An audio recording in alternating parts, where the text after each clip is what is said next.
ce film était annoncé comme un film musical. C'est-à-dire musical avec, non seulement parce qu'il y a beaucoup de musique, mais musical parce qu'il y a des chansons. Donc déjà, à l'écriture du scénario, nous savions que les personnages chanteraient, qu'il y a des chansons, qu'à des endroits, il y a même la musique a un rôle, une forme de musique même a un rôle dans ce film. Et du coup, oui, alors là, c'est carrément l'écriture du scénario, ce qui nous ramène il y a à peu près 4 ans. Je suis un peu comme Patrice, c'est peut-être pour ça qu'on s'entend bien sur le travail, à faire les choses d'un coup, comme ça, one shot. J'adore ça, et là, c'est pas possible. Et alors, il a fallu faire d'abord les chansons, il y a 3 ans, quasi. Ensuite, pour que les animateurs animent sur les chansons. Et 3 ans après, faire la musique, le scoring du film, en se disant, est-ce que ce que j'ai fait il y a 3 ans va toujours me plaire? Est-ce que c'est trop tard pour changer? Est-ce que je vais arriver à, comment dire, retrouver le mood, l'humeur de ce que j'ai fait il y a 3 ans, et c'est ça qui est différent. Mais j'ai bien aimé ça. Mais je connais bien l'animation, parce que j'ai moi-même, quand j'étais jeune collégien, réalisé 3 films, dessiné 3 films.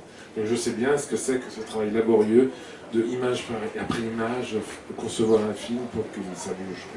Après Dogora,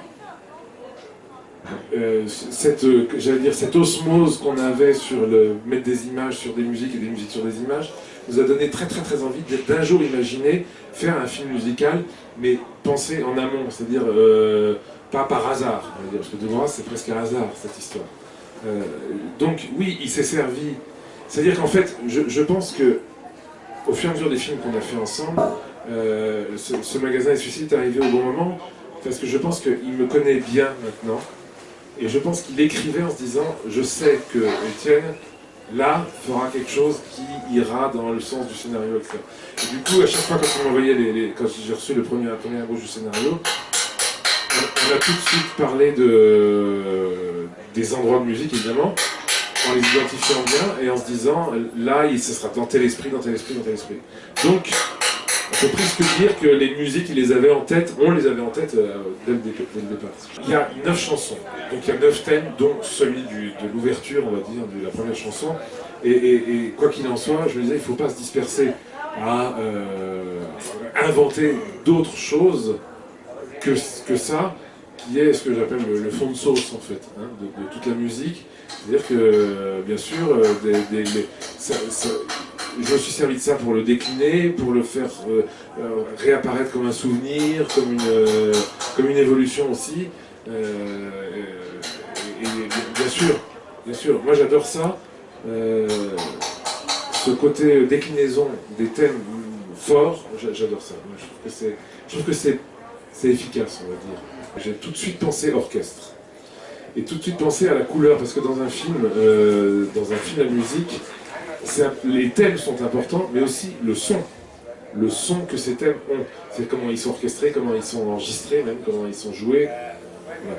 Donc tout de suite, j'ai pensé orchestre, et je me suis dit, voilà, l'idée, c'est que entre le début du film et la fin du film, il va y avoir une évolution dans l'orchestration, où par exemple, je donne la responsabilité des thèmes, en dehors des chansons, hein, des thèmes musicaux, aux instruments graves. Par exemple, tout au début, c'est le contrebasson, la clarinette basse, le tuba qui joue les thèmes, et le reste de l'orchestre en haut accompagne. Et plus on avance dans le film, plus on passe vers les instruments aigus, et d'un seul coup, le triangle apparaît, le glockenspiel apparaît, le piccolo, la flûte, etc. Et c'est parce qu'on va du noir vers la lumière, vers le sourire. Et ça, c'était une volonté dès le départ, ça, vraiment.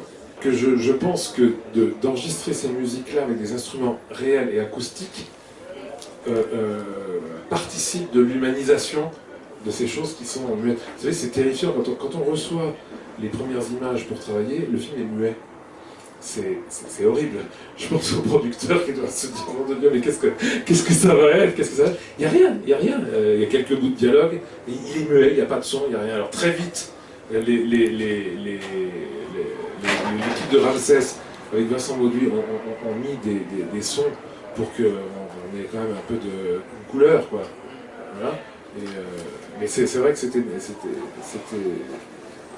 Moi j'aime bien écrire, quand j'écris, et là c'était nécessaire, je demande le plus de sons possible.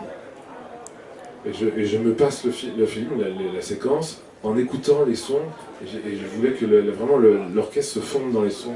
Parce que je savais que quand de toute façon, tous ces sons-là, ils seront. Donc il ne faut pas faire comme s'ils n'existent pas, il faut travailler avec ça.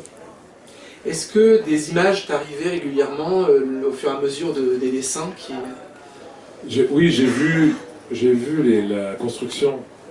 D'abord, on a vu un storyboard filmé animatique, donc en noir et blanc. Et ça, c'est la première étape qu'on a eue, où sur cette animatique-là, on s'est dit on va mettre de la musique là, là, là, et là, et là, et là, et là. Du coup, ça fait 1h10. Et après, j'ai vu le film évoluer, effectivement. Et puis, à un moment donné, on m'a envoyé ce qui devait être la version def, entre guillemets, en tout cas montée def, des images pour que je puisse écrire au 24e de seconde, comme d'habitude, quoi. Et après, tu assistes au mixage? Un peu, pas beaucoup. Alors en fait, les compositeurs sont rarement bienvenus au mixage des films, sauf celui-là. Pour deux raisons, c'est que c'est un film musical, et que le mixeur Thomas Goder est un type absolument un génie du son, et qu'il avait envie que je vienne. Et nous, on l'a convoqué, entre guillemets, on l'a fait venir au mixage de la musique, pour lui dire, est-ce que quand on mixe la musique comme ça va aller pour toi? Et lui, m'a fait venir en disant, est-ce que si je mixe comme ça la musique dans le film, ça va aller? Donc et là, je viens de découvrir, ça a tombé par terre, c'est magnifique, c'est sublime. Patrice Lecomte a l'habitude dans des précédents films de entièrement musiquer sur des musiques existantes. Est-ce que c'était le cas sur ce film? Est-ce qu'il y avait des références? Non, il y a une référence au tout début du film. S'il me demande à moi, c'est peut-être plus par rapport à l'attitude que j'ai face à la musique de film, et face à un film.